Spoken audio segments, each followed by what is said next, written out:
नमस्कार, आप देख रहे हैं भारत और मैं हूं आपके साथ कृतिका सूर्यवंशी। बिहार की राजनीति में मचे सियासी घमासान के बीच नीतीश कुमार ने बीजेपी के साथ मिलकर सरकार बना ली है और 9वीं बार राज्य के सीएम बन गए हैं, जिसका सीधा असर बिहार की राजनीति पर तो पड़ेगा ही। इसी के साथ आने वाले लोकसभा चुनाव पर भी इसका सीधा असर पड़ना है।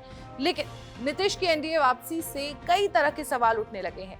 यही कारण है कि बीजेपी के सभी दिग्गजों ने जेडीयू से हाथ मिलाने से पहले सभी पहलुओं पर मंथन किया, उसके बाद जेडीयू के साथ आए। तो देखिए हमारी ये रिपोर्ट और जानिए क्या कहता है बिहार का सियासी गणित।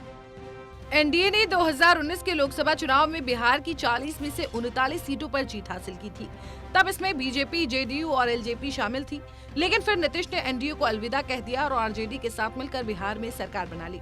लेकिन ये सरकार बस 17 महीने ही चली और एक बार फिर नीतीश एनडीए के साथ आ गए हैं और बिहार में नई सरकार बना ली है। इसी के साथ बीजेपी बिहार में कोई रिस्क नहीं लेना चाहती और ये एक अहम कारण है कि एक दूसरे पर बड़े बड़े आरोप लगाने के बाद भी दोनों पार्टियां साथ आ गई।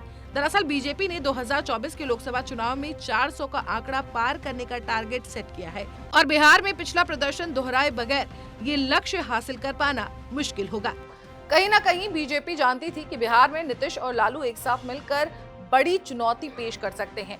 वहीं अगर बिहार के 2020 के विधानसभा चुनाव की बात करें तो राज्य में पहली बार बीजेपी जेडीयू के सीनियर पार्टनर के रूप में उभरी थी। लेकिन गठबंधन के 1 साल पूरे होने पर नीतीश कुमार ने बिहार में 2 डिप्टी सीएम की नियुक्ति पर असंतोष के बीच बीजेपी के राष्ट्रीय नागरिक रजिस्टर पर आपत्ति जताई थी और कई मतभेदों के बाद नीतीश ने अगस्त 2022 में बीजेपी से नाता तोड़ लिया और कहा कि बीजेपी हमारा अस्तित्व खत्म करना चाहती है। उस समय आरजेडी ने उनका स्वागत किया और इसी के साथ नीतीश कुमार का सीएम पद भी बरकरार रहा। जेडीयू बीजेपी के साथ आने से आगामी लोकसभा चुनाव में खासा फायदा मिलेगा। जेडीयू ने 2019 में 16 लोकसभा सीटें जीती थी और इस बार के लोकसभा चुनाव में वो अपनी सीटों में सुधार करना चाहेगी। वहीं जाति सर्वेक्षण के हथियार से लैस नीतीश कुमार राज्य में अपनी पहुंच का विस्तार करने के लिए भव्य राम मंदिर उद्घाटन के बाद बीजेपी के हिंदुत्व एजेंडे का भी फायदा जरूर उठाएंगे। इसी के साथ बीजेपी के साथ आने से नीतीश अगले विधानसभा चुनाव तक सीएम के रूप में अपना पद सुरक्षित रखने में कामयाब हो गए हैं। इसके अलावा केंद्र में बीजेपी की सत्ता में वापसी की संभावनाओं के साथ अगर बीजेपी अगले साल होने वाले विधानसभा चुनाव के बाद राज्य में सीएम पद का दावा करने का फैसला करती है तो भी नीतीश को फायदा ही मिलेगा, क्योंकि अगर वो सीएम नहीं बनाए जाएंगे तो केंद्र सरकार में उनको एक अहम पद मिलना लगभग तय होगा। वहीं अगर अभी बिहार की मौजूदा स्थिति को देखें तो 243 विधानसभा सीटों में से आरजेडी के पास 79 सीटें हैं, वहीं जेडीयू के पास 42 और बीजेपी के पास 78 विधायक हैं। 2010 के बिहार चुनाव में जेडीयू को 115 सीट मिली थी।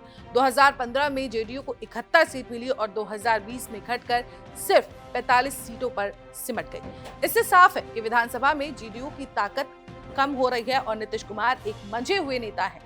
वो जानते हैं कि बीजेपी के साथ आने से उनको डबल फायदा मिलेगा, लेकिन उनके लिए राज्य में सरकार बनाए रखने की भी राह आसान नहीं रहेगी, क्योंकि लालू और उनके बेटे तेजस्वी बिहार में काफी जनाधार वाले नेता हैं। वहीं राज्य में बीजेपी के पास अभी भी व्यापक अपील वाला कोई नेता नहीं है और बाकी राज्यों की तरह बिहार में भी चुनाव जीतने के लिए बीजेपी पीएम मोदी के करिश्मे और लोकप्रियता पर निर्भर है। इसी के साथ बीजेपी को ये भी देखना होगा कि उनकी पूरी पार्टी, खासतौर से उनके विधायक जेडीयू के साथ बने रहते हैं या नहीं।